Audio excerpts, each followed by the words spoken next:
আজ আমি আপনাদের এমন এক মায়ের গল্প শোনাতে চলেছি, যে মা নিজের পুরো জীবনটা সন্তানের জন্য উৎসর্গ করেছিল।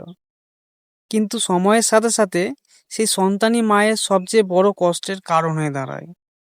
এই গল্পটা শুধু এক মায়ের নয়, এই গল্পটা হাজার হাজার অসহায় মায়ের না বলা কান্নার গল্প।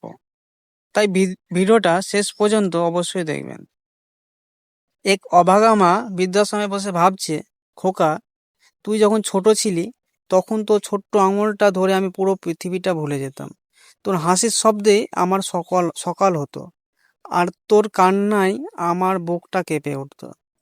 নিজে না খেয়ে তোকে খাইয়েছি, নিজের নতুন কাপড়ের আশা ছেড়ে তোকে নতুন জামা পরিয়েছি। মনে আছে খোকা, রাতে তোর জ্বর এলে আমি সারা রাত তোর মাথায় পাশে বসে থাকতাম। তুই একটু মা বলে ডাকলেই মনে হতো আমি পৃথিবীর সবচেয়ে ধনী মানুষ।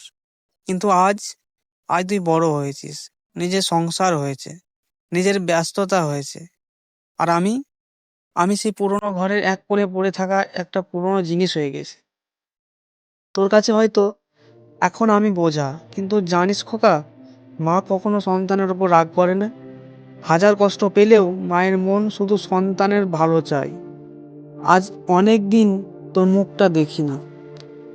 তোর সেই ছোটবেলায় মা তুমি কোথায় ডাকটা খুব শুনতে ইচ্ছে করে। এখন শুধু দরজার দিকে তাকিয়ে থাকি, ভাবি হয়তো একদিন তুই এসে বলবি, মা চলো তোমাকে বাড়ি নিয়ে যায়।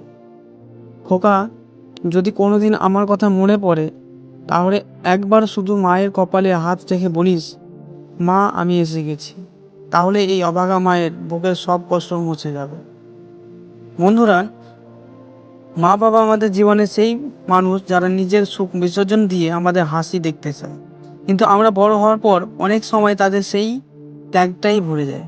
মনে রাখবেন, যে মা ছোটবেলায় আমাদের হাত ধরে হাঁটতে শিখিয়েছিল, বৃদ্ধ বয়সে তার হাতটা শক্ত করে ধরে রাখাটাই আমাদের সবচেয়ে বড় দায়িত্ব। যদি আপনার মা এখনো আপনার পাশে থাকেন, তাহলে আজই গিয়ে তাকে একবার জড়িয়ে ধরুন। কারণ মা শব্দটা হারিয়ে গেলে পৃথিবী কোনো কিছু দিয়েই সেই শূন্যতা পূরণ হয় না।